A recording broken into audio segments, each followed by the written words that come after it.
দিও যে আমার লাশটা খুঁজে না পাওয়া যায়, ময়দানে টুকরা টুকরা হয়ে ছিটায়া থাকবে। কেন? হাসরের মাঠে যার যেই অবস্থায় মৃত্যু, ওই অবস্থায় তার উত্থান। ইন্নাকুম তুহশারুন কামা তামুতুন, হাদিসের কথা।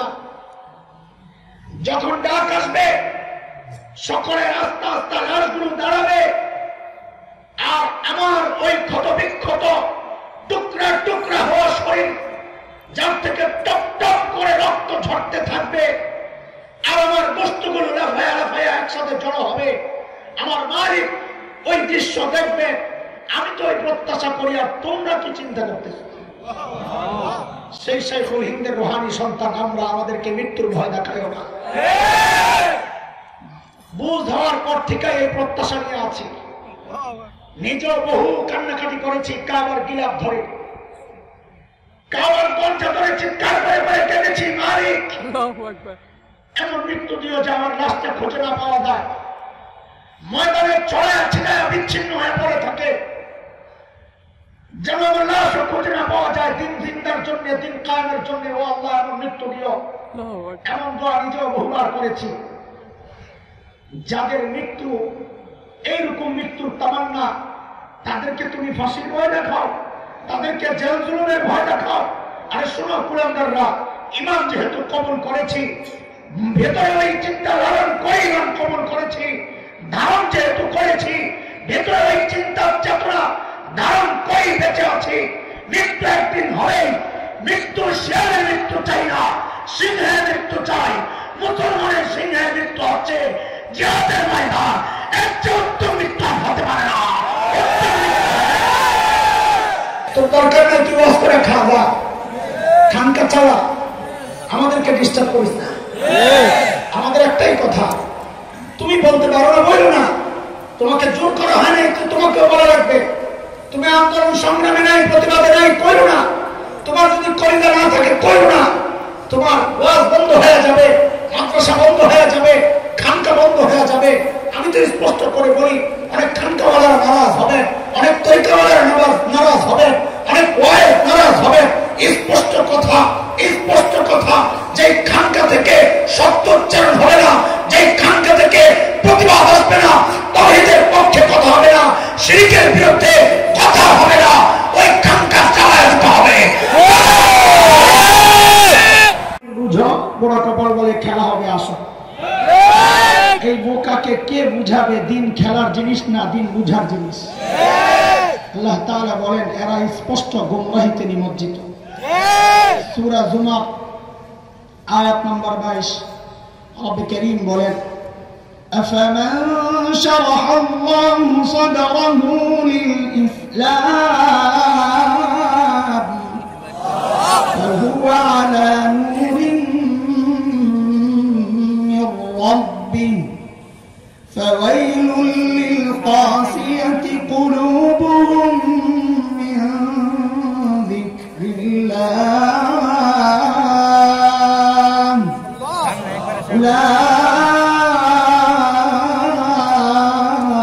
أولئك في ضلال مبين। এই আয়াতের মধ্যে রব্বে কারীম এই কথাগুলো বলেছেন। মুহতারাম হাজরিন, যে মহান মালিক এই নিয়ামতে আমাদেরকে ধন্য করলেন, ওই মালিকের শুকরিয়া আদায় করি, জবান খুলে প্রাণ খুলে কালিমাতুশ শুকর উচ্চারণ করি, আলহামদুলিল্লাহ। এতক্ষণ বসে বসে আপনাদেরকে তেলাওয়াত শোনানো মাকসাদ ছিল না। আমাকে আলোচনার জন্য মহব্বতের সাথে আমাদের ভাইরা যে রুকুটা দিয়েছেন, এটা আমার জন্য সৌভাগ্য যে কোরআন আল কারীমের মধ্যে অন্যতম বড় রুকু হচ্ছে এটা। 35 লাইন হাফিজি কোরআন শরীফের 35 লাইনের এক রুকু। ওইটা ওনারা আলোচনার বিষয় ঠিক করেছে। আমি এসে খালি বারবার বলতেছিলাম, ভাইরে এই 35 লাইনের তর্জমা করলে তো 1-1.5 ঘন্টা দরকার। তাফসীর বাদ, শুধু তর্জমা। তোমরা হয়তো খেয়াল করেন নাই, অথবা এই রুকুর সিস্টেমে চলতে গিয়ে আমার ভাগ্যে বসতে এই লম্বা রুকু করবে কি। তো যাই হোক, শেষে আমাদের মোহতারাম বুজুর্গ সভাপতি সাহেব বলেছে আরো যারা ছিলেন যে বাস তেলাওয়াত করতে থাকেন যতটুকু সম্ভব, এই জন্য পুরাটা তেলাওয়াত করছি। কিছু সময় তো কাটলো, আরো কিছু সময় কাটবে, মাঝে মধ্যে আরো কিছু আয়াত তেলাওয়াত করে করে সময় কাটাবো ইনশাআল্লাহ। ভালো একদম মন মতো চলতে থাকার চেয়ে একটা নির্দিষ্ট জায়গা ধরে দিলে এইভাবে যদি তাফসীরটা শেষ করা যায় ভালো। পুরো কোরআনের কি আছে কিছু অভিজ্ঞতা আপনাদের হবে, কিন্তু এই রুকুটা এটা অনেকের অ্যালার্জির কারণ হতে পারে। আমি আগের থেকে বলিনি, দোষ আমার না। আমি তো মাঝে মধ্যে বলি যে ভাই একটা গল্প শোনাই মাঝে মধ্যে বয়ানের মধ্যে, যে আমরা ঢাকায় আর আমাদের চাপার যুগটা খুব বেশি, আপনারা তো জানেন। চাপা বুঝুন তো, চাপা খুব শক্ত এরকম না, মানে কথা বুঝুন আর কি। দুই ঢাকায় গন্ডগোল লাগছে, একটা দিছে মায়ের মহল্লায় গেছিল, দিছে মার। আমরা তো মহল্লায় পুরা ভাগ হয়ে যায়, আমাকে মহল্লায় আসবে তো মহল্লায় গেছে, দিছে মায়ের। মাইটের খাইয়া এলাকায় যায়, এখন জিদ্দের চিঠি লেখছে। এখন না মোবাইল মেসেজ পাঠায়, তো ওই সময় তো আর এই মেসেজের সিস্টেম ছিল না, চিঠি লেখছে। চিঠির মধ্যে লেখছে কি, আবে আমগো মহল্লায় তোরে পায় খান, আবে আমগো মহল্লায় তোরে পায় খাওয়াবে। চিঠির মধ্যে লেখা পাঠাই, ডাক পিয়ন লয়ে গেছে চিঠি। চিঠিটা পড়েই তো গেছে মেজাজটা খারাপ হয়ে, ঘাট করার চিঠিটা ছিড়াই ডাক পিয়নকে মারছে এক চটকার। আচ্ছা বলেন তো ডাক পিয়নের দোষটা কি, বলেন তো আপনারা, বলেন আমাদের ডাক পিয়নের দোষ আছে? সে তো চিঠির বাহক।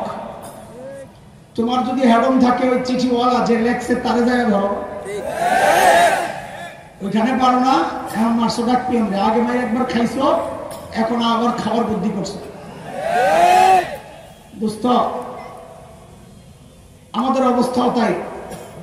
কোরআনের কথাগুলো শুনলে যাদের মিজাজ খারাপ হয়, তারা আমরা যারা ডাক পিয়ন আছি কোরআনের, আমি তো মালিকের এই চিঠি আপনার কাছে পৌঁছাইতে আসছি। আপনার যদি পছন্দ না হয়, হিম্মত আর সাহস থাকলে যায় মালিককে ধরেন, আমারই কিছু বলেন না। ওই ডাক পিয়নদের যে থাপ্পড় মেরেছে সে যেমন পাগল, কোরআনের কথাগুলো শোনার পর যারা আলেমদেরকে মারতে চায় ধরতে চায়, এরাও নাম্বার 1 পাগল। আপনারা ইতিমধ্যেই জেনেছেন ভারতে এক শিয়া নেতা কোরআনুল কারীমের প্রায় 26টা আয়াত নিষিদ্ধের জন্য রিট করেছে। আউযু বিল্লাহি মিন যালিক। শিয়ারা যে কি খারাপ জিনিস আমি যে খুব বলি, এটা অনেকে মানতে চায় না, বলে নিজেদের মধ্যে এরকম গুতাগুতি আর কত করবে না। বলে নিজেদের মধ্যে হইলো কোথায়, কি বলেন না বলে নিজের আসলো থেকে, এরা আমাদের কবের আবার।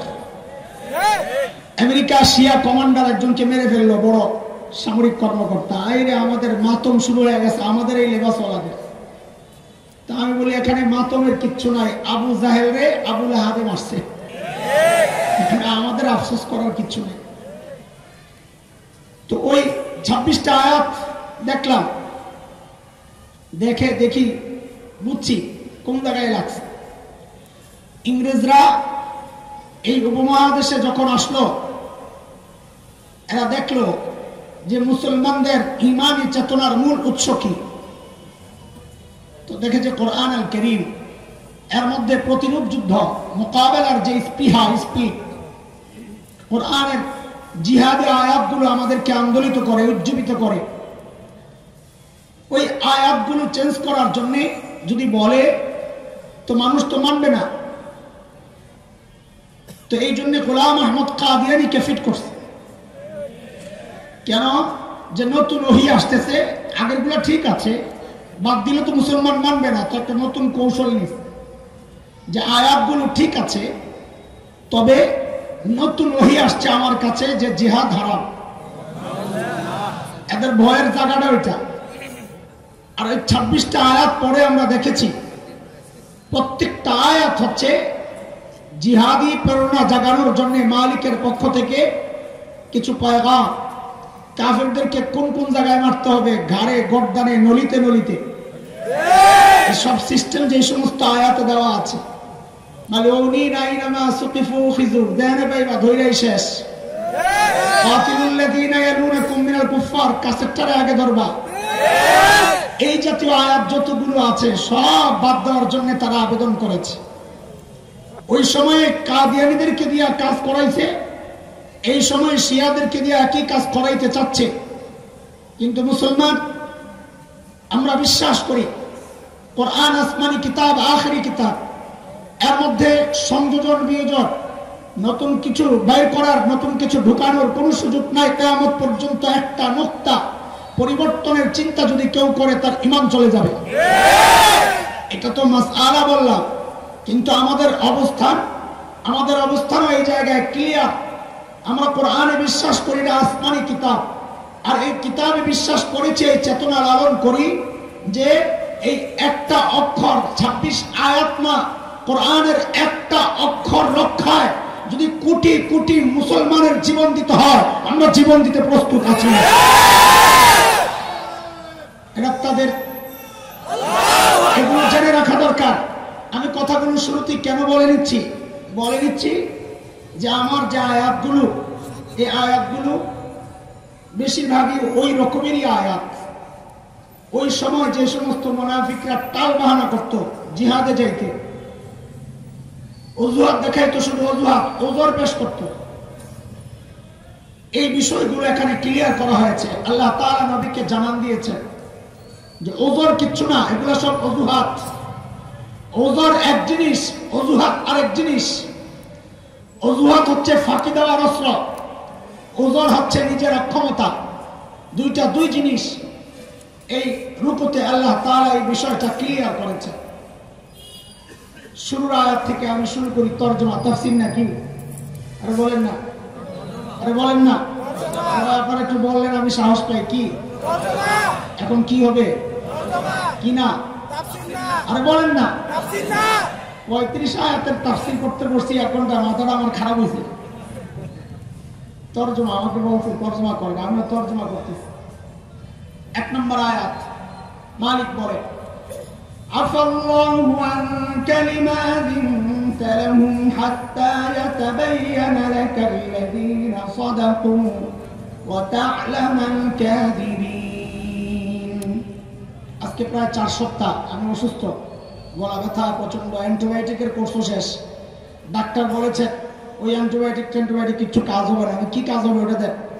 একটাই, কি চুপ থাকবে। কি চিকিৎসা? আমি বলি আমার কাজও তো বলা, অন্য কোনো রাস্তা থাকলে দেখান, এটা মানা যাবে না। তাইলে চলতে থাকেন, খামাখা আমারে দোষ দিয়ে না, ওষুধ ঠিকই আছে। তো এইভাবেই চলতেছে।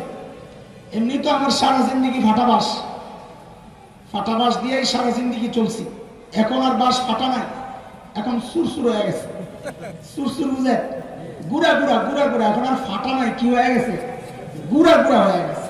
কাজে ওই তেলাওয়াত করেও যে আপনাদেরকে শোনাবো ওই অবস্থাও নাই। আফাল্লাহু আনক, শুরুতে আল্লাহ তাআলা বলছেন নবী আমার, আল্লাহ তাআলা আপনাকে ক্ষমা করুন।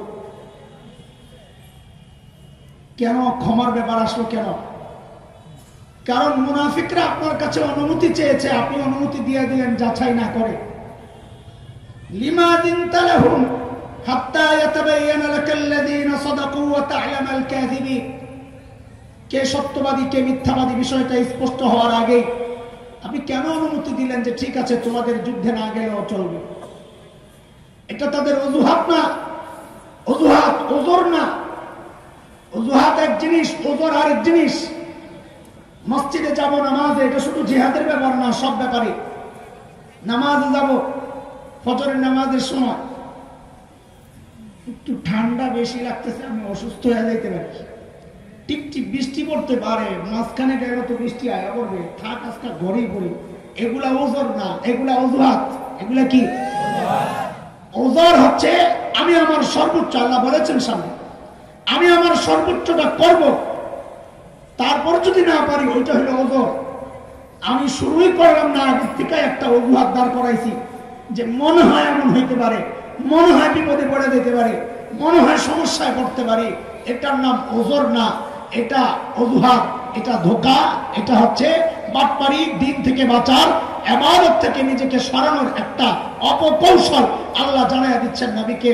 আপনি কেন তাদেরকে সুযোগটা দিয়ে দিলেন? ঠিক আছে দিয়েছেন, আপনি না জেনে দিয়েছেন, এই জন্য শুরুতে আল্লাহ বলছেন আফাল্লাহু আনক, আল্লাহ আপনাকে ক্ষমা করুন। এরপর আল্লাহ তাআলা কে অজুহাত দেখায় আর কে দেখায় না এই সম্পর্কে স্পষ্ট বলতেছেন। মুমিন, আজকে নানান আন্দোলনের উপলক্ষ আসে, নানান আন্দোলনের উপলক্ষ আসে, প্রতিবাদ মিছিলের উপলক্ষ আসে, প্রতিবাদ সমাবেশের উপলক্ষ আসে। তখন আমাদের মধ্যে কিছু ভাইকে দেখা যায় পিছনে থাকে। এর অনেক রকম প্রকার আছে, এই খেয়াল করেন ভালো করে। কেউ কেউ আছে এটাকে পছন্দই করে না, এই সম্পর্কেও আসছে।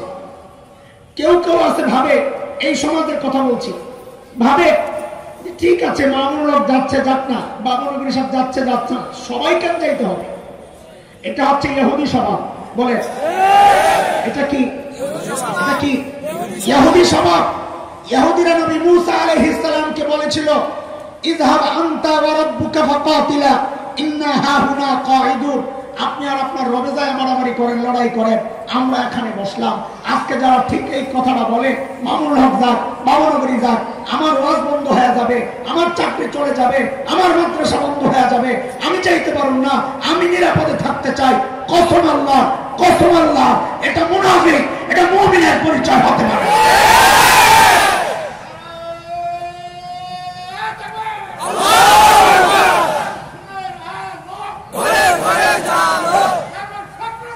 একটু খেয়াল করে আজকে কিছু বিষয় একটু পরিষ্কার করতে চাই, যেহেতু আয়াত পড়ে গেছে আমার ভাগে, এটা আমি করবো কি ভাই? কিছু বিষয় পরিষ্কার হওয়া দরকার। আমাদের কোন কোন মুরব্বী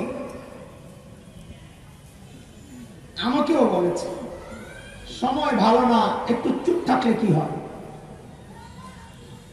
তা আমি বলেছি যে হাজরাত, সময় ভালো না বলেই তো বলা দরকার। সময় ভালো হইলে তো চুপ থাকলেও চলতো, খারাপ দেখে তো চুপ থাকা যাবে না। তখন বলে কি, তা একটু হিকমতের সাথে বললে কি হয়?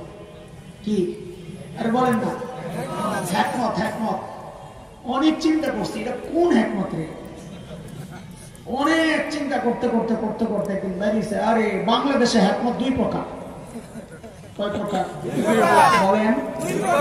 মাদ্রাসায় পড়াবেন, তাহকিক বালকের আশিক দাদা। হিকমত কয় প্রকার? একটা হচ্ছে বাংলা হিকমত। কি বলেন? বলেন। আরেকটা হচ্ছে কোরআনের আরবি হিকমত।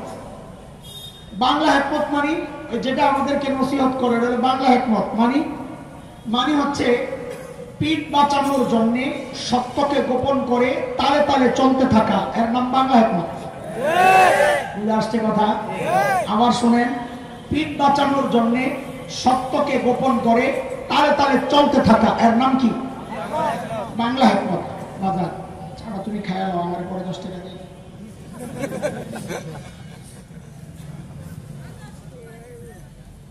আরেকটা হচ্ছে কোরআনের হিকমত। মালিক যার সম্পর্কে বলেছেন, এই নিয়ামত আমি যাকে দিয়েছি তাকে প্রভূত কল্যাণ দিয়েছি। ইউতিল হিকমাতা মান ইয়াশা ওয়া মান ইউতিল হিকমাতা ফাকাদ উতিয়া খায়রান কাসীরা ওয়া মা ইয়াযাক্কারু ইল্লা উলুল আলবাব। আল্লাহ বলেন, এই হিকমত আমি যাকে দিয়েছি তাকে প্রভূত কল্যাণ দিয়েছি। এটা কোন হিকমত? মুফাসসিরিনে কেরাম বলেছেন, এটা হচ্ছে যেখানে যা দরকার সেখানে তা প্রয়োগ করা, এটা হচ্ছে কোরআনের হিকমত। কিন্তু আপনারা চান আমরা সব সময় খালি মিনমিন করি আর গুলিস্তানের হালুয়া বিক্রেতা হই। গুলিস্তানের হালুয়া বিক্রেতা বুঝেন? কথা বলেন, আরে কথা তো বলেন না, বুঝতে বলেন। গুলিস্তানের হালুয়া বিক্রেতা বুঝেন? বুঝেন? ছোটবেলায় আমরা দেখছি, এখন তো ভিড়ের মধ্যে এগুলা সম্ভব না।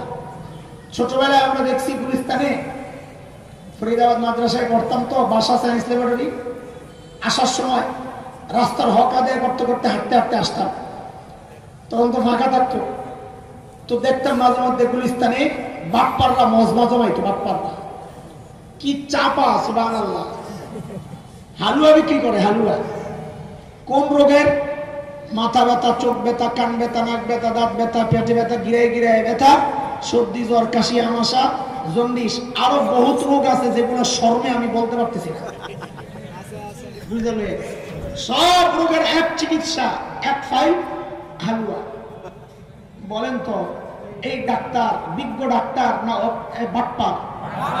জোরে বলেন, বিজ্ঞ না বাটপার? বাটপার। কারণ সব রোগের চিকিৎসা এক হয় না। বিজ্ঞ অভিজ্ঞ ডাক্তাররা রোগ অনুযায়ী চিকিৎসা দিবে। যদি দেখেন প্রাথমিক রোগী, তাকে না পাঠাবা, প্যারাসিটামল দিয়ে দিবে, সিরাপ দাও, খাও। যদি দেখেন রোগী আমার মতো 15 দিনের 20 দিনের, তো তাকে অ্যান্টিবায়োটিক দিয়ে দিবে, যাও যায় খাও।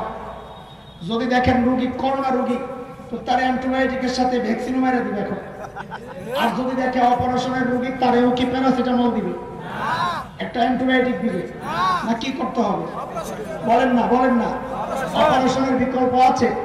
অপারেশনের বিকল্প আছে? অপারেশনের কোনো বিকল্প নাই। ঠিক অভিজ্ঞ আলেম যারা, বিজ্ঞ আলেম যারা, তারা যদি মনে করে উম্মতের হাল প্রাথমিক অবস্থায় তাকে পিঠে পুছে পুছে বুঝাইতে হবে, তো আমাদের দাওয়াত ও তাবলীগের সাথীরা প্রস্তুত। তারা যায় উম্মতকে বুঝায়া শোনায়া মসজিদে নিয়ে আসে। যদি আমরা দেখি উম্মতের হাল একটু সমস্যা, তাকে একটু অ্যান্টিবায়োটিক দিতে হবে, তো আমাদের মুফতি মুশতাকুর নবী দামাত বারাকাতুহুল আলিয়ার মতো ওয়াইজরা যায় তাকে নরমে গরমে হালকার মধ্যে একটু অ্যান্টিবায়োটিক সিরাপ টিরাপ দিয়া কোন রকমে বুঝাইয়া দিয়ে আসে।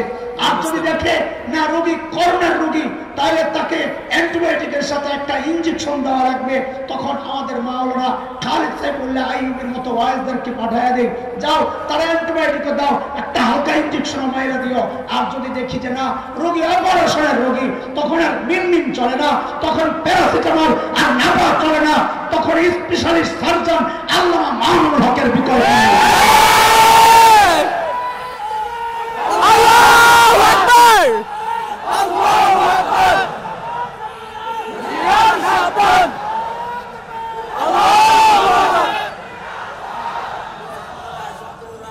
জিয়ার সাবধান।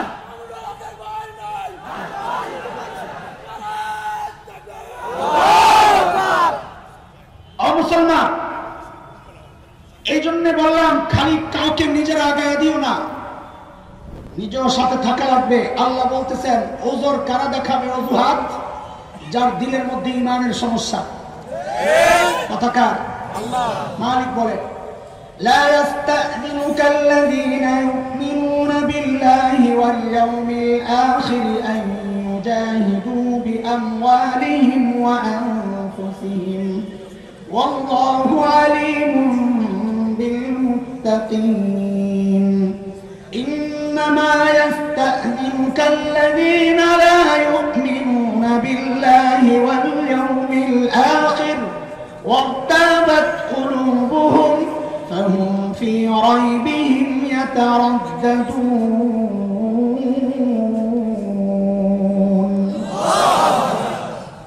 جهاد جاوا نا جاوا মানদণ্ড ঠিক করে দিয়েছেন আল্লাহ তাআলা।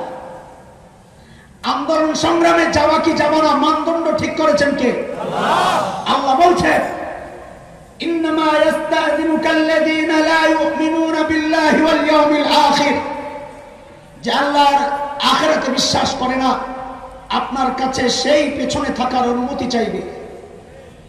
কিন্তু যার দিলে ঈমান আছে, যার দিলে ঈমান আছে, সে কোনদিন জিহাদ থেকে পিছপা হতে চাইবে না। কেন? কেন? কারণ সে তো এই জীবনকে ঈমানের বিনিময়ে, ঈমানের মাধ্যমে মালিকের কাছে বিক্রি করে দিয়েছে। এখন জিহাদ তার জন্য একটা আনন্দের, কারণ সে জানে এই জিহাদ আমাকে জান্নাত পর্যন্ত পৌঁছায় দিতে পারে। এই জন্য ঈমানদারের কথা আমরা বারবার একটা উচ্চারণ করি, আমাদেরকে হুমকি ধমকি আর জেল জুলুমের ভয় দেখায় লাভ নাই।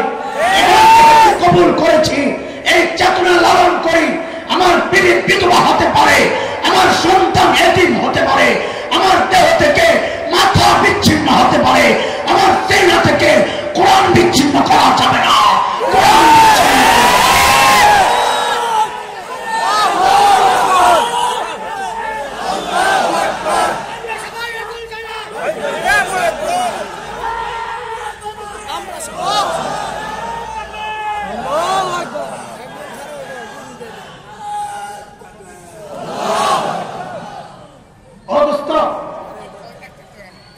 কথাগুলো বলতেও ভয় লাগে, শুনতেও ভয় লাগে, এমন পাবলিকও আছে।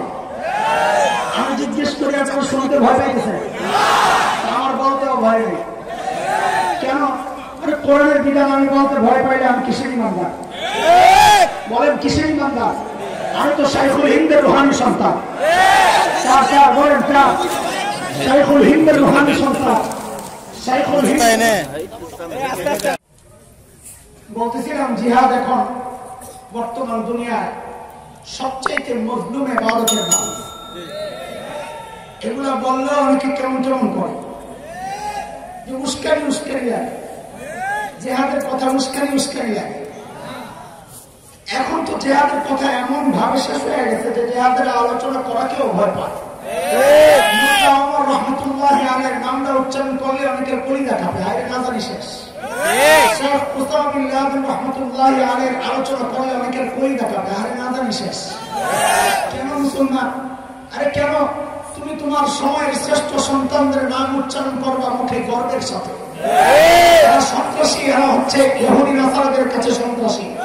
মুসলমানের দৃষ্টিতে এরা সন্ত্রাসী না, বরং এরা সময়ের সবচাইতে সুপুরুষ, সবচাইতে বড় মানুষ, সবচাইতে নেককার মানুষ, সবচাইতে আল্লাহওয়ালা মানুষ, সবচাইতে ইমানদার মানুষ। কথা বলে ঠিক? যারা কাফেরের চোখে চোখ রেখে কথা বলতে পারে, যারা কাফেরের সাথে লড়াই করার হিম্মত রাখে এবং কাফেরদেরকে পরাজিত করে ক্ষমা চাওয়া তারপর নিজের দেশ থেকে বিদায় করে, এরা হচ্ছে উম্মতের শ্রেষ্ঠ মানুষ। কথা আমি আর তুমি তাদের নামগুলাও বলতে চাই না। কতটা হীনমন্যতায় ভুগতেছি, কতটা হীনমন্যতায় ভুগতেছি। জিহাদ জিহাদ, সাবিলুনা সাবিলুনা আল জিহাদ আল জিহাদ, এই স্লোগান দিতেও ভয় পায়। অথচ এই জমিনে জয় শ্রীরামের স্লোগান চলে, তারা ভয় পায় না। আর তুমি মুসলমান জিহাদের স্লোগান দিতে ভয় পাও। এই তোমার চিকিৎসাই হচ্ছে এই আয়াতে আর এই রুকুতে, যে জিহাদকে ভয় পাবে, যে জিহাদ থেকে পিছনে থাকতে চাইবে, বুঝতে হবে তার ইমানের সমস্যা আছে। মুসলমান জিহাদকে ভয় পায় না, মুসলমান জিহাদকে বুকে টেনে নেয়। কথা বলেন কেন? কেন? এক সাহাবীর গল্প শুনে, জিহাদের ময়দানে খেজুর খেতেছিল। এর মধ্যে নবী আলাইহিস সালাম বলেছেন, শাহাদাত শাহাদাত, আসবে, আসতে দেরি, জান্নাতে ঢুকতে দেরি নাই। সাহাবী এই খবর শুনে হাতের থেকে খেজুরটা ফালাইয়া দিয়েছিল। কেন? খেজুর খাইতে খাইতে দেরি হয়ে যাবে, আমার জান্নাতে ঢুকতে দেরি হবে। আমার খেজুর খাইতে হবে না, আমি জান্নাতে যাই খাবো। আল্লাহু আকবার, আল্লাহু আকবার। ইমানদার না, তুমি জিহাদের আলোচনা করতেও ভয় পাও, বলতেও ভয় পাও। আরো জঘন্য অবস্থা হচ্ছে, বলে তো নাই, উল্টা ঘুরায় পেঁচায় এখন জিহাদকে আরেক দিকে লয়ে যায়। কোরআনের জিহাদের আয়াতগুলোকে রাগ করেন না, কথা যেহেতু চলে আসছে বলতে হবে। বহু জায়গা থেকে, বিশেষ করে কোন কোন খানকা থেকে, কোন কোন দ্বীনি জায়গা থেকে জিহাদের আয়াতগুলোকে নিজেদের কর্মের সাথে মিলিয়ে দেওয়া হয়। দাওয়াতের তাবলীগের কাজ করেন, কোনো অসুবিধা নাই, এর জন্য আয়াতের অভাব নাই, এর জন্য হাদিসের অভাব নাই। দাওয়াতের ফজিলত, দাওয়াতের মর্যাদা সম্পর্কে কোরআনে আয়াতের অভাব নাই, হাদিসের অভাব নাই। আল্লাহর রাস্তে আপনাদের হাতে পায়ে ধরি, প্রকৃত জিহাদ, ময়দানের জিহাদের আয়াতগুলো নিয়ে দাওয়াতের সাথে লাগায়েন না, ময়দানের জিহাদের আয়াতগুলো নিয়ে নফস ঠিক করার সাথে লাগায়েন না। স্পষ্ট তাহরির, এটা তিন বিকৃতির শামিল।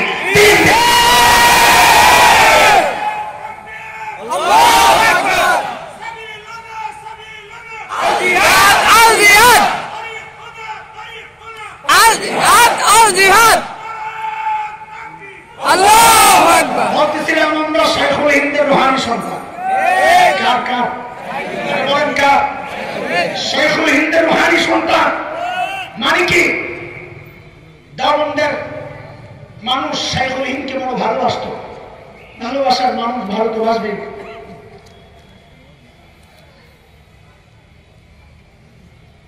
একটা ছোট্ট হাফেজ ইন্তেকাল করেছে দাওবন্দে। এখন এলাকার কারো কারো বক্তব্য, মন্তব্য, পরামর্শ, এই হাফেজে কোরআনের দাফন কাসিম নানতুবি রহমতুল্লাহ আলাইহির কবরের পাশে যেন হয়। কিন্তু অধিকাংশ মুরব্বীরা বলেন যে না, এখানে হক শেখুল হিন্দের। কাসেম নানতুমির পাশে ঘুমাবেন শেখুল হিন্দ। তখন সবার টনক মারছে, হ্যাঁ কথা তো ঠিক, কাসেম নানতুমির পাশে শেখুল হিন্দের কবর হইলেই ভালো হবে।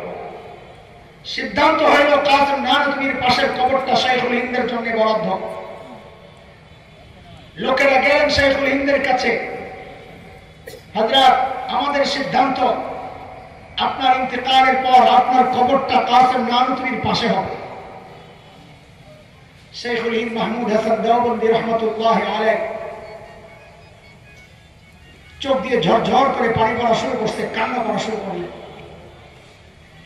লোকেরা জিজ্ঞেস করে, হযরত শেখুল হিন্দের পাশে ঘুমাবেন, আপনি কি আনন্দিত নন? হযরত শেখুল হিন্দ জবাব দেন, আরে কেন নয়, কাসেম নানতুমি হুজ্জাতুল ইসলাম, তার পাশে শুইতে পারা এটা তো ভাগ্যের ব্যাপার। কিন্তু আমি কাঁদছি অন্য কারণে। আমি ভাবছি কি, তোমরা ভাবছো কি? আমি তো ভাবি, আমি তো দোয়া করি, আল্লাহ আমার এমন মৃত্যু দিও যে আমার লাশটা খুঁজে না পাওয়া যায়, ময়দানে টুকরা টুকরা হয়ে ছিটায়া থাকবে। কেন? হাসরের মাঠে যার যেই অবস্থায় মৃত্যু, ওই অবস্থায় তার উত্থান। ইন্নাকুম তুহশারুন কামা তামুতুন, হাদিসের কথা। যখন ডাক আসবে, সকলের আস্তে আস্তে লাশগুলো দাঁড়াবে, আর আমার ওই ক্ষত বিক্ষত টুকরা টুকরা হওয়া শরীর, যার থেকে টপ টপ করে রক্ত ঝরতে থাকবে, আর আমার বস্তুগুলো লাফায়া লাফায়া একসাথে জড়ো হবে। আমার মালিক ওই দৃশ্য দেখবে। আমি তো ওই প্রত্যাশা করি, আর তোমরা কি চিন্তা করতেছ? সেই শেখুল হিন্দের রুহানি সন্তান আমরা, আমাদেরকে মৃত্যুর ভয় দেখায়ও না। বুঝ হওয়ার পর থেকে এই প্রত্যাশা নিয়ে আছি। নিজেও বহু কান্নাকাটি করেছি, কাবার গিলাফ ধরে, কাবার গঞ্জা ধরে চিৎকার করে করে কেঁদেছি, মালিক এমন মৃত্যু দিও যে আমার লাশটা খুঁজে না পাওয়া যায়, ময়দানে ছড়ায়া ছিটায়া বিচ্ছিন্ন হয়ে পড়ে থাকে, যেন আমার লাশও খুঁজে না পাওয়া যায়। দিন জিন্দার জন্য, দিন কায়েমের জন্য, ও আল্লাহ এমন মৃত্যু দিও। এমন দোয়া নিজেও বহুবার করেছি।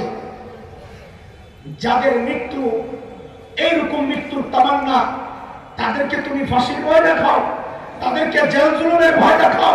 আরে শোনো কুলাঙ্গাররা, ইমান যেহেতু কবুল করেছি, ভেতরে ওই চিন্তা লালন করে ইমান কবুল করেছি, ধারণ যেহেতু করেছি, ভেতরে ওই চিন্তার চেতনা ধারণ করে বেঁচে আছি।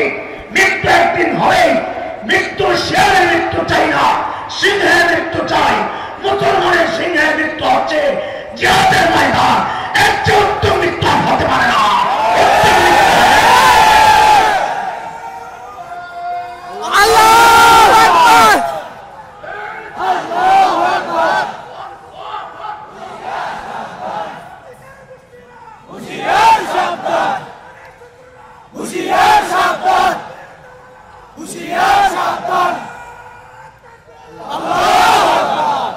আমরা আমাদের মুরব্বীদের কাছে পেছনে থাকার অনুমতি চাই না। মুনাফিকরা যেমন নবীর কাছে চেয়েছিল, বলে আমরা বলতে চাই না, ও বাবুনগরী সাহেব আপনি যান, আমি যাব না, ও মামুল হক আপনি যান, আমি যাব না।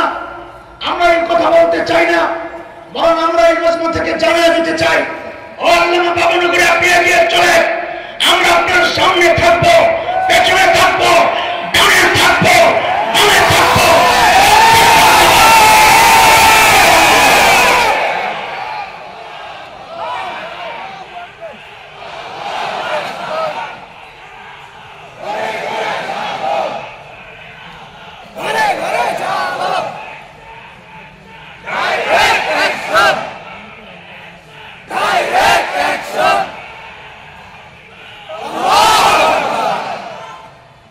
গত বছর সূরা আনফালের প্রথম রুকু ছিল আমার আগে। ওই বয়ানে বলেছিলাম, আমাদেরকে অনেকে বলে মিলেমিশে চলতে, তুমি মারা যাবে, কথা বলে। এই সামনের দুই আয়াতে আল্লাহ তাআলা ওই কথাগুলি বলতেছে। যারা এরকম পেছনে থাকতে চায়, তাদের যাওয়ার দরকার নাই। তোর দরকার নাই তুই ঘরে বসে থাক, তোর দরকার নাই তুই ওয়াজ করে খাওয়া, খানকা চালা। ডিস্টার্ব করিস না। আমাদের একটাই কথা, তুমি বলতে পারো না বলো না, তোমাকে জোর করা হয় না, তোমাকেও বলা লাগবে। তুমি আন্দোলন সংগ্রামে নাই, প্রতিবাদে নাই, করো না। তোমার যদি কলিজা না থাকে করো না। তোমার ওয়াজ বন্ধ হয়ে যাবে, মাদ্রাসা বন্ধ হয়ে যাবে, খানকা বন্ধ হয়ে যাবে। আমি তো স্পষ্ট করে বলি, অনেক খানকাওয়ালারা নারাজ হবে, অনেক তরিকাওয়ালারা নারাজ হবে, অনেক ওয়াইজ নারাজ হবে। স্পষ্ট কথা, স্পষ্ট কথা, যে খানকা থেকে সত্য উচ্চারণ হবে না, যে খানকা থেকে প্রতিবাদ আসবে না, তাওহীদের পক্ষে কথা হবে না, শিরকের বিরুদ্ধে কথা হবে না, ওই খানকা চালায় দিতে হবে।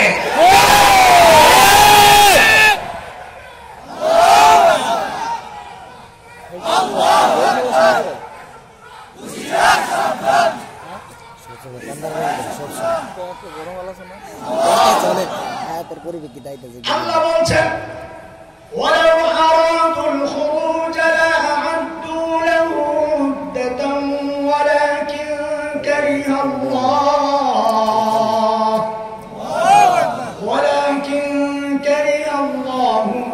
বি'আতাহুম ফাথাব্বাতাহুম ওয়া ক্বিলা qu'udu মা'আল قاعدين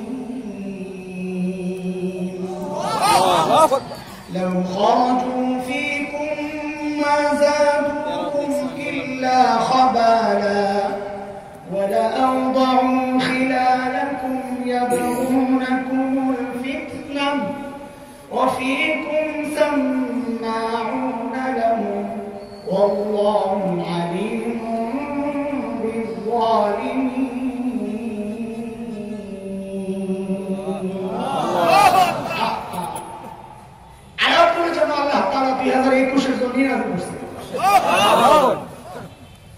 বাঁকে বাঁকে সমাজের নোংরামিগুলা আল্লাহ ফুটায় তুলছে। অজুহাত দেখাও, এই সমস্যা ওই সমস্যা, অস্থিরতা তৈরি হবে, চুপচাপ থাকো।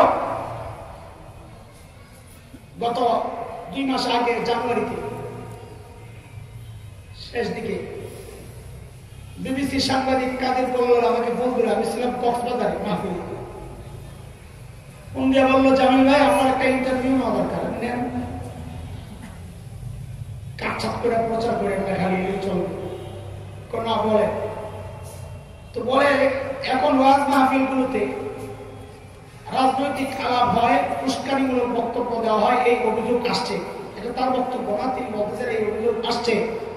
এ ব্যাপারে আপনাদের মন্তব্য কি, বক্তব্য কি?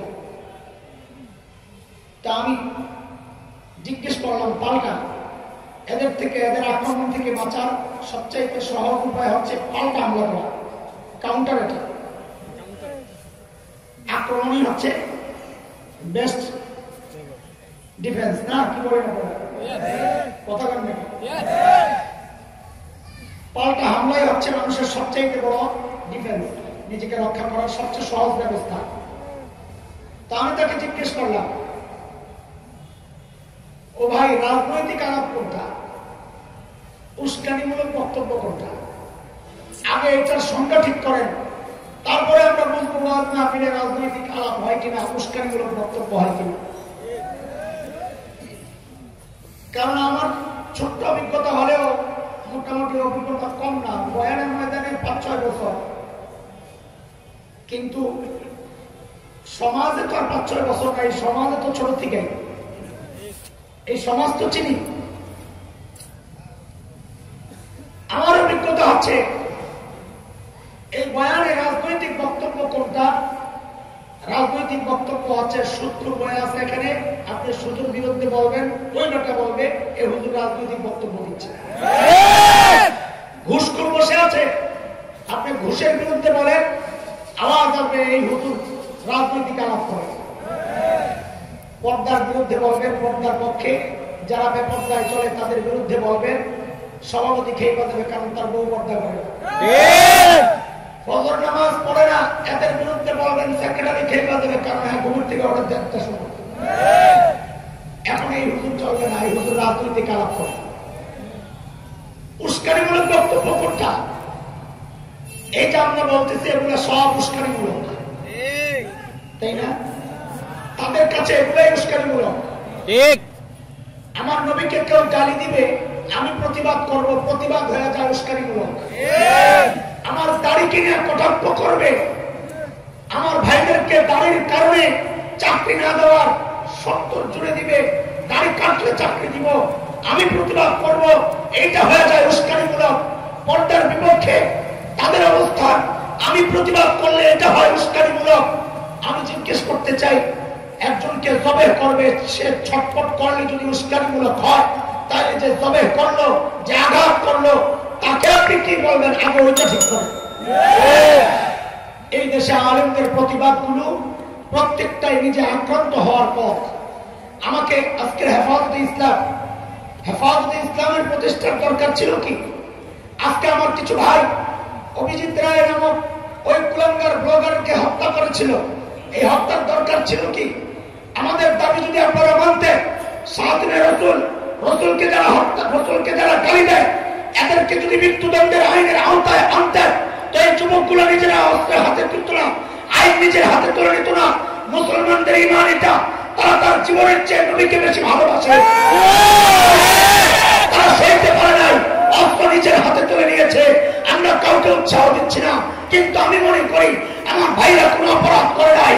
অভিজিতের মতো কুলাঙ্গাররা আমার নবীকে গালি দিয়ে অপরাধ করেছে, তারা উস্কানি দিয়েছে, আমরা উস্কানি প্রতিরোধ করছি এবং করেই যাব।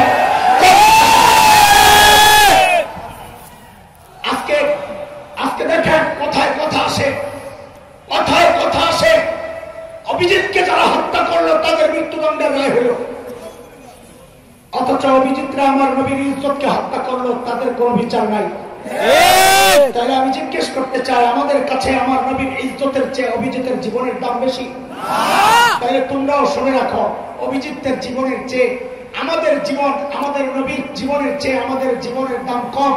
যার কারণে আমরাও আমার নবীর ইজ্জত রক্ষায়, নবীর ইজ্জতের সম্মান রক্ষায় এই জীবনের কোন পরোয়া করি না।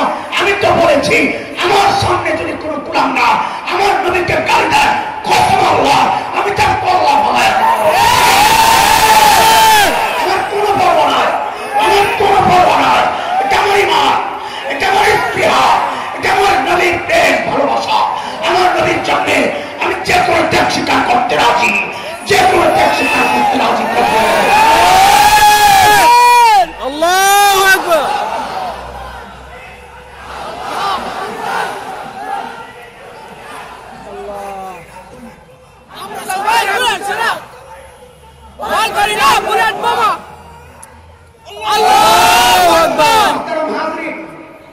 আমি শুরুতে বলেছি ভাই, আমার ভাগে বসতে যে এই রুকু বেশি ভালো লাগবে না অনেকে, কিন্তু ভালো লাগবে না কার? যার মধ্যে মুনাফিকের ভালো লাগে না এই কথা।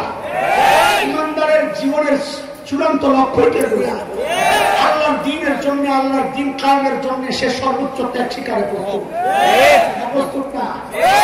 মুনাফিক থাকলে সরে দাও, এটা ইমানদারদের মজমা, ইমানদারদের মুহূর্ত বলো, এই মজমা মুনাফিক থাকবে না, চলে যাও। যার খারাপ লাগে সে চলে যাও। ইমানদারদের মজমা থেকে আওয়াজ আসবে, দ্বীন রক্ষায়, ইমান রক্ষায়, আল্লাহ নবীর ইজ্জত রক্ষায় আমরা রক্ত দিতে প্রস্তুত ইনশাআল্লাহ। আল্লাহ তাআলা বলেছেন, নবী আমার, এরা যে যায় নাই আপনি মনে করেন না আপনি বিপদে পড়বেন, বরং তারা গেলি আপনি বিপদে পড়তেন। কেন? তারা যদি চাইতো, তারা তো অজুহাত দেখাইতেছে যে আমাদের সমস্যা, এই সমস্যা, ওই সমস্যা, অজুহাত দেখাইতেছে। আল্লাহ তাআলা বলেন, ওয়ালাউ আরাদুল খুরুজা লাআ'দু লাহু উদ্দাতান ওয়ালাকিন কারিহাল্লাহু বিআতাহুম ফাতাব্বাতাহুম ওয়া ক্বিলা কুদু মা'আল কাঈদিন। আল্লাহ বলেন, তারা যদি চাইতো বের হইতে, তখন তাদের এই সব কিছু প্রস্তুত থাকতো, অস্ত্র প্রস্তুত থাকতো। এরা তো প্রস্তুতি নেই নাই। ওই যে শুরুতে বলেছি, নামাজ না পড়ার অজুহাত, একটা হচ্ছে ওজর, আরেকটা হচ্ছে অজুহাত। ওজর কোনটা? আমি অস্ত্র নিয়ে রেডি, কিন্তু যেতে পারলাম না কোনো কারণে, এটা ওজর। আমি অজু করে রেডি মসজিদে যাব, যেতে পারলাম না, এটা হচ্ছে ওজর। আমি ওই আকাশ দেখা, ঠান্ডা দেখাই গেলামই না, নিয়তি করলাম না, আর মনে মনে নিজে নিজে ফতোয়া দিয়ে দিলাম যে এই বৃষ্টি ভেজা রাতে এই ঠান্ডার মুহূর্তে ফজরে মসজিদে না গেলেও আমার জন্য জায়েজ আছে, এটা অজুহাত, এটার নাম ওযর না। আল্লাহ বলতেছেন ওয়ালা আরাদুল খুরুজা লাআদু লাহু উদ্দা ওয়ালাকিন কারিহাল্লাহু বিআসাহুম ফাসাফাতাহুম। আল্লাহ চায় না এদের মতো মুনাফিকরা আপনাদের সাথে বের হোক। আল্লাহ এদেরকে রুখে দিয়েছেন, এদেরকে বলেছেন তোরা জায়গায় বসে থাক। কেন কেন? দ্বিতীয় আয়াতে আল্লাহ বলছেন লাউ খারাজু ফীকুম মা যাদুকুম ইল্লা খাবালা ওয়ালা আরদাউ খিলালাকুম ইয়াবগুনাকুমুল ফিতনাহ। এরা যদি আপনাদের সাথে বের হতো বিশৃঙ্খলার সৃষ্টি করত। কারণ অফীকুম সাম্মাউনা লাহুম, কারণ এদের মধ্যে ওই যে স্পাই শত্রুপক্ষের গুপ্তচর আছে, এরা আপনার ভেতরে সব খবর ওখানে পাচার করতো। বাবুর মিটিং কি কথা বলে ওগুলোও সরকার জেনে যায়, মামুরা মিটিং এ কি কথা বলে ওগুলোও সরকার জেনে যায়, মাদ্রাসায় কি কি হয় ওগুলোও সরকার জেনে যায়, মসজিদে কি আলোচনা চলে ওগুলোও সরকারের কাছে চলে যায়, জায়গা মতো চলে যায়। কারা পাঠায়? ও মৌলবী তোমার সাথে ওই তাদের স্পাই আছে। আমি বলি এই কথা, এই জন্য অনেকে রাগ করে আমার সাথে। সরকারের সাথে সুসম্পর্ক রাখো, কোনো উপায়, কোনো সমস্যা নেই।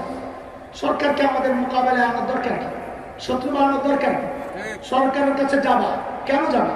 সরকারের সাথে সুসম্পর্ক রাখবা, কেন রাখবা?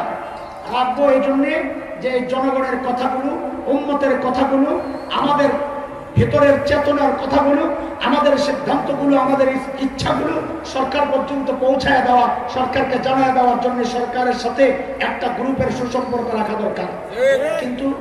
কিন্তু এখন হয়ে গেছে উল্টা। সরকারের সাথে আমাদের লেবাসের কেউ কেউ সম্পর্ক রাখে। কেন রাখে? সরকারের সিদ্ধান্তগুলো আমাদেরকে জানায় দেওয়া। কথা বলে আসছে। এদেরকে হিতাকাঙ্ক্ষী বলে না, এদেরকে উন্নতের হিতাকাঙ্ক্ষী বলে না, এদেরকে সোজা বাংলায় দালাল কি বলে? আমাদের কথা সরকারকে খাওয়ায়, না খাওয়া সরকারের কথা আমাদেরকে খাওয়াইতে চায়, এদেরকে সোজা বাংলায় কি বলে? কি বলে? আমাদের আন্দোলন সংগ্রামে না থাকলেই ভালো। ভিতরে ভিতরে আঘাত করে এরা আমাদের আন্দোলন সংগ্রামে না থাকলেই ভালো। কথা বলে আমাদের নিজের মুসলমান দরকার, ইমানদার দরকার, যারা জীবন যাবে পিছু হটবে না, যাদের জীবন চলে যাবে আপোষ করবে না, নুন খায় আল্লাহ, গুণও খাইবে আল্লাহ, কারো চক্ষু দেখে চুপচাপ হবে না, কারো ছোট্ট অফার পেয়ে চুপচাপ হবে না। মুসলমান তো অফার একটা পেয়ে রাখছে, ইন্নাল্লাহ আশতারা মিনাল মুমিনিনা আনফুসাহুম ওয়া আমওয়ালাহুম বিআন্না লাহুমুল জান্নাহ। আমাদের জন্য একটাই অফার, জান্নাতে যাব। আল্লাহু আকবার। অফার, এই অফার থেকে আমাদেরকে পিছু হটাইতে পারবে না, পিছু হটাইতে পারবে না। এজন্য মাঝে মধ্যে মজাক করে আমি বলি কি জানে, এই আমার ঈমান বিক্রি করো। তো অনেকে শুনলে চিন্তা করে কি কয়, না কয় কি মাথা নষ্ট হয়েছে নি? ঈমান বিক্রি করবো মানে? হ্যাঁ আমি ঈমান বিক্রি করবো, তুই কিনবি, খ্রিস্টান হয়ে যান। হঠাৎ তো সবাই চমকায় হবে, আর এখানে যারা আছে সবাই চমকায় গেছে। আরে বলে কি মাথাটা খারাপ হয়ে গেল? আমি তবে একজনের সাথে চুক্তি একটা হয়েছে, চূড়ান্ত লেনদেন এখন হয় না। আগে আগে যদি ওই চুক্তির অর্থ আমার দিতে পারো তাহলে আসলে ইমান হয়ে চালাবো। একজনের সাহস করে আসে, কত কত এটা তুমি খ্রিস্টান না, কত দিবি ক? তো সাহস করে বলে গেছে 1 লাখ। তো সব দাম জানাস না, কিনতে আসে সব। তো আরেকজনের সাহস করে চিন্তা করছে, মৌলবী তো মোটামুটি লোকজন পায়, এটা ঠিক করতে পারলে আরো কিছু লোক জমানো যাবে। ঠিক আছে, 1 কোটি টাকা খ্রিস্টান হয়ে যায়, খুবই সব দেখছি। এটা তো বেশি পার্টনারে আর একটু বড় করে অফার দিই, বড় হুজুর ধরতে পারলে আশেপাশে আরো পাওয়া যাবে কিছু। কত? 100 কোটি চলবো? লাত্তি খাইছ? 1000 কোটি উষ্টা খাইছ? তো কত বেচবি? তো তুই তো আমার ইমানের দামি বলছিস না, খামাকা দামাদামি করার দরকার কি? তুই জিনিসই চিনস না, গাদা সব সারাদিন দিকে মাটি টানছস, এখন হীরা কিনতে আইসস, তুই কেমনে করবি? তুই ট্রাক হিসাব করস, 1 ট্রাক মাটি কথা। আমি তো হিসাব করে উঠতে হীরা হীরা হীরা হীরা মাটি মাটি বিক্রেতা, মাটি কাটা পাবলিক হীরা কেনার জন্য আয় না সরেন দিকে। তো বুঝছে না এটা পাবলিক বড় পড়া।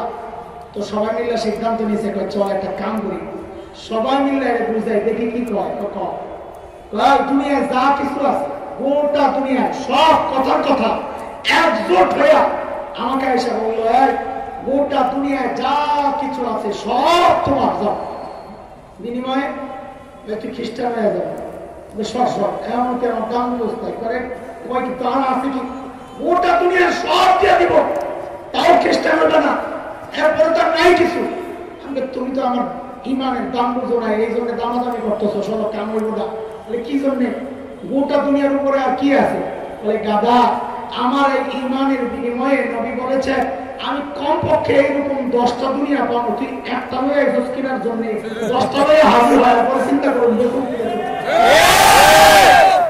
নুন খাওয়াইতে আসছ না কিছু মামু আর কিছু হালুয়া খাওয়াইতে আসছ না গাধা কোথাকার ইমান যেটা কবুল করেছে বিনিময়ে পাবো কোথায়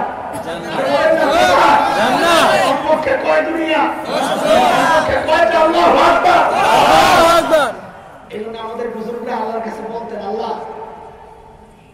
আমারে কোন রকমের জান্নাতে ঢুকায় দাও কিচ্ছু লাগবো না যাও তোমার টাইম করবো না বরাদ্দ তো দেওয়াই আছে আমার কোনো কিছু বরাদ্দ লাগবো না খালি কোন রকমে ঢুকায় দাও তো নিজে নিজে আবার নিজের প্রশ্ন করতেন কোনো কিছু না লাগলে বান্দা তুই ঢুকবি কি জন্যে তো নিজে নিজে জবাব দেয় আল্লাহ আপনার নেককার বান্দাদের জুতা ঠিক করুন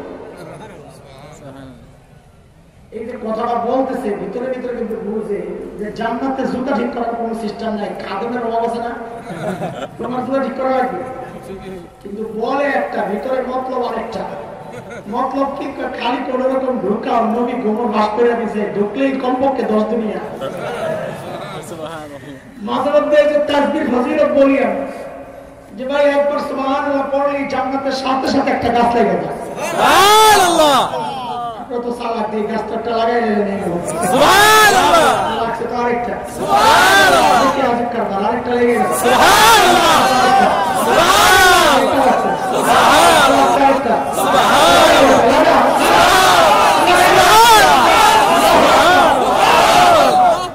একজন জিজ্ঞেস করে হুজুর এত গাছ দিয়ে করব কি বুঝেন কথা জান্নাতে কি ফার্নিচারের ব্যবসা আছে কি জন্য রে গাছগুলোরে কাজে লাগাইতা গাছ কোনো বিষয় না বিষয় হচ্ছে তোমার নামে জান্নাতে বুকিং হচ্ছে বুকিং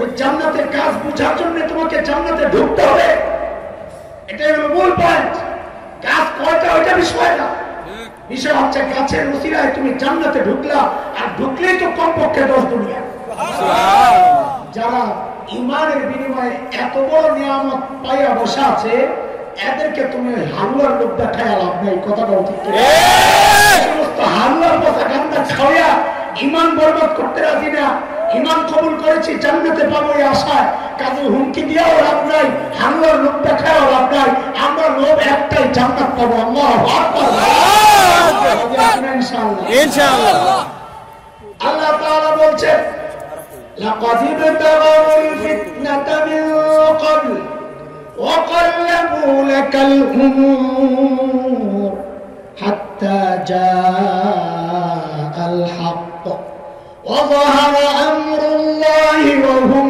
كارهون الله أكبر আল্লাহ বলেন এদের মতলব ভালো না এখন একটা অজুহাত দেখাইতেছে সারা জীবনে এই কাজ করেছে এদের মতলব ভালো না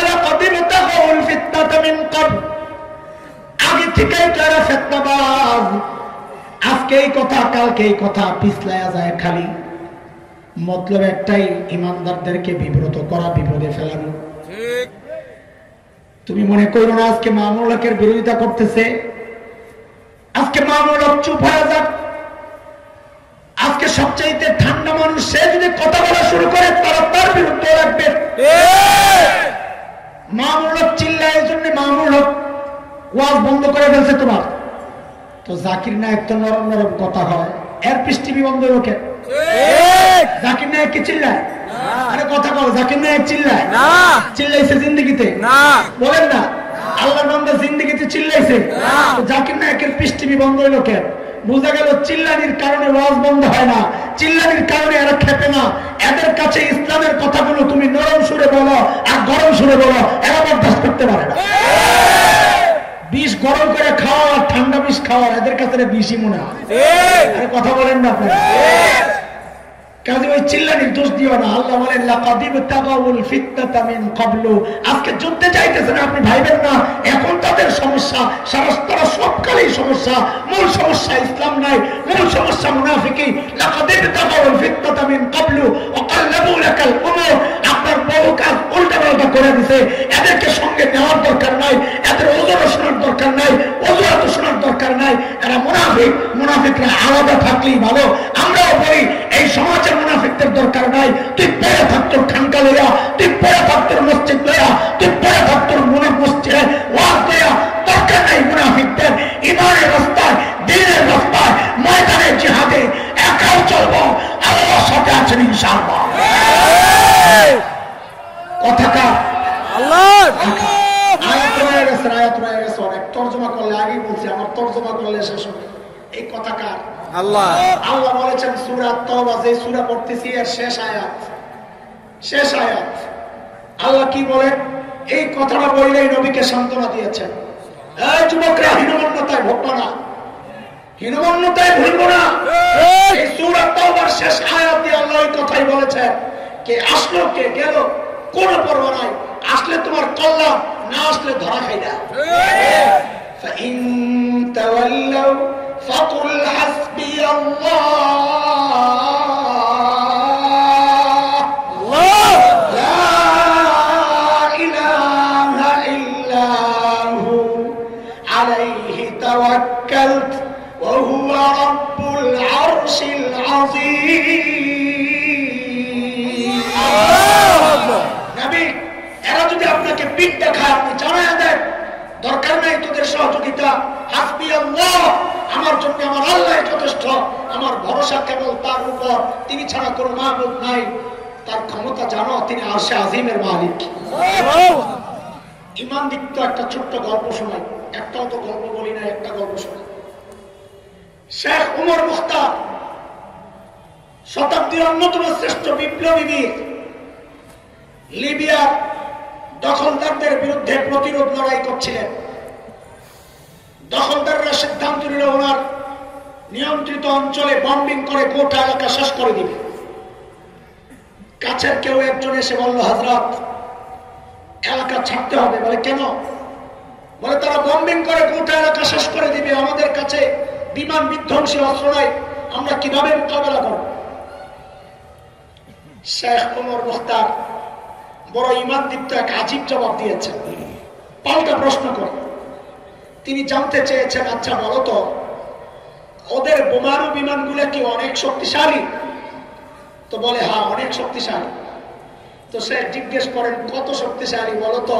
ওই বিমানগুলা আরশের উপরে দিয়ে যায় না আরশের নিচে দিয়ে যায়?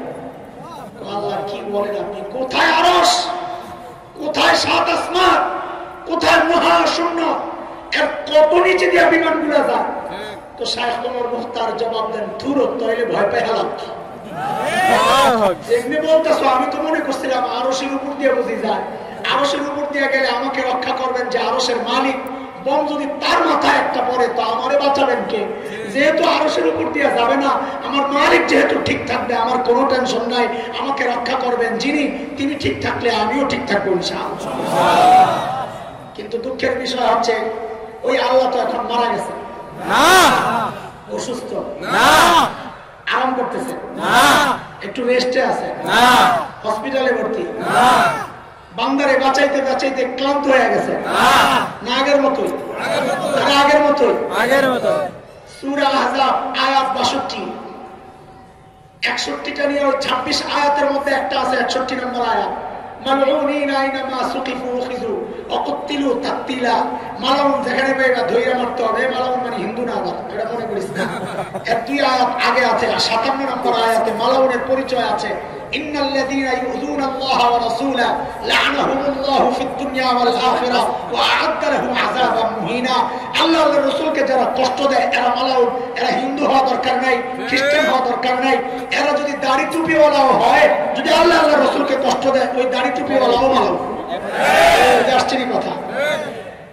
62 নম্বর আয়াতে মালিক বলতেছে, সুন্নাতাল্লাহিল্লাতী ক্বাদ খালাত মিন ক্বাবল ওয়া লান তাজিদা লিসুন্নাতিল্লাহি তাবদীলা।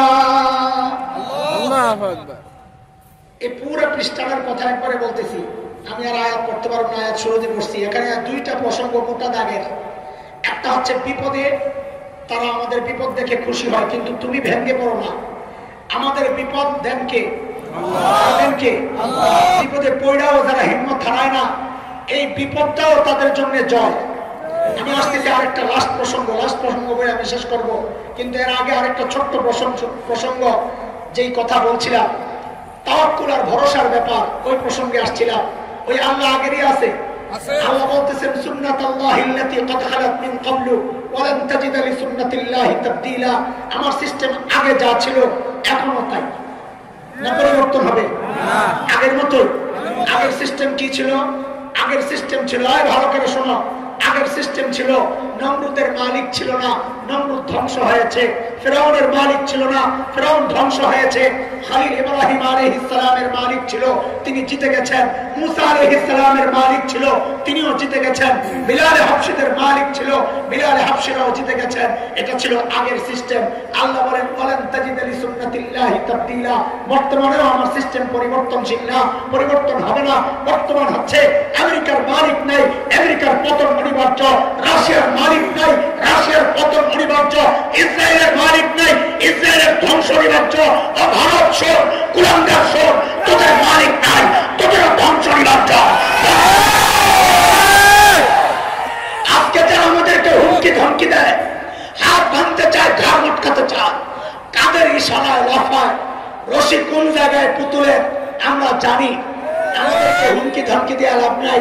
সর্বোচ্চ হুমকি তো দিছ, মাঝে মধ্যে দাও। বিজেপি নেতা, তার তো হুমকি আছে বাংলাদেশ দখলের, হুমকি একটা দিয়া রাখছে, আমার দেশ বলে দখল করবে। আমাদের কোনো সহায়ক কেউ নাই, আমাদের শক্তি নাই, সামর্থ্য নাই, অস্ত্র নাই, পারমাণবিক অস্ত্র নাই, লাখে লাখে সৈন্য নাই, হাজারো বিমান বোমারু বিমান নাই, কিন্তু আমাদের একজন আল্লাহ আছেন। কথা বলছে ইমানকে চেতনা লালন করে একটাই উচ্চারণ করতে চাই, আমার মানচিত্র দখল করবি তার দুরান্তর। শুনে আমরা ইমানদাররা স্বপ্ন দেখি দিল্লির লাল কেল্লায় আবার কালিমার পতাকা।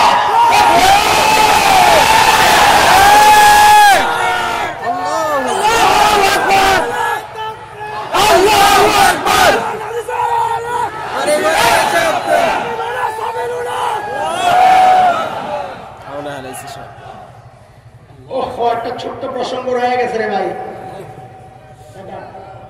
এত খুশি কারণ সময় যত যাবে বেঁচে যাবে। আমরা এগুলো বলছি, এই প্রসঙ্গটা না বললে তো মজা পাইবেন না। একটা ছোট্ট প্রসঙ্গ, একটা আয়াত, শুধু একটা আয়াত। ومنهم من يقول ائذن لي ولا تفتني ألا في الفتنة سقطوا وإن جهنم لمحيطة بالكافرين।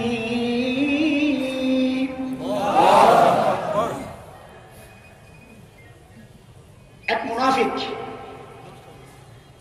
আয়েশা বলে, ইয়া রাসূলুল্লাহ, আমি যে সুন্দর চেহারা, যে সুন্দর, আমার যে হ্যান্ডসাম, আমি যদি রোমানদের বিরুদ্ধে যুদ্ধ করতে যাই তো রোমান মেয়েরা আমার উপরে পাগল হবে, আমিও তাদের প্রতি দুর্বল হয়ে যাব, গুনাহ হইতে পারে, আমারও জেহাদে নিয়েন না।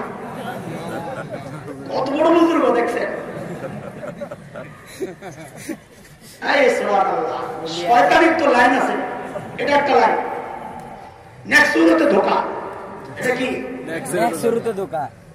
এই কারণে আমি বলতেছি না, আমার একটা প্রসঙ্গ আছে এই বিষয়ে। সেটা হচ্ছে, সে বলতেছে এই কারণে আমি জেহাদে যাব না, ওখানে গেলে সমস্যা হইতে পারে। আল্লাহ বলেন আলাফিল ফিতনাতি সাকাতু, ওটা তো হইতে পারে। আর তুই তো ফিতনায় পড়ে রইছস, নবীর হুকুম অমান্য কইরা, ওটা তো সম্ভব না, আমরা তো নিশ্চিত। ঠিক এই সমাজেও কিছু মানুষ আছে। কয়েকদিন আগে একজনের বিবৃতি দেখলাম। কি বিবৃতি? ছেলের মাদ্রাসায় দিব না কেন? ওখানে গেলে জঙ্গি হতে পারে, ওখানে গেলে আখলাকি সমস্যা হইতে পারে, এই কারণে ছেলের মাদ্রাসায় দিই না, এই কারণে আমি মাদ্রাসাও দেখতে পারি না। ওখানে গেলে আরে বলেন না, ওখানে গেলে হইতে পারে সমস্যা হইতে পারে, গাদা হইতে পারে। আর এখন হয়ে আছে তুই সমস্যায় পড়ে গেছ, যার মাথায় এই পচন, এই বিষ যার মাথায়, মাদ্রাসায় গেলে জঙ্গি হবে, মাদ্রাসায় গেলে সন্ত্রাসী হবে, এটা তো সামনে হইতে পারে। আর তুই তো হয়ে গেছ অসভ্য। মাদ্রাসায় জঙ্গি হয় না গাদা, মাদ্রাসায় সর্বোচ্চ মুজাহিদ তৈরি হয়। কি যে সমস্যা, কত রকমের যে কৌশল নিজের এইখান থেকে সরাইতে। নাম্বার 1 মুনাফিক। নাম্বার 1 কি? আখেরি প্রসঙ্গ যেটা বলেছিলাম, 2 প্রসঙ্গ, মাঝখানে একটা আয়াত ঢুকলো আর কি। শেষ প্রসঙ্গ, বিপদে পড়লে যারা খুশি হয় তাদেরকে জানা দেওয়ার জন্য আল্লাহ বলছে,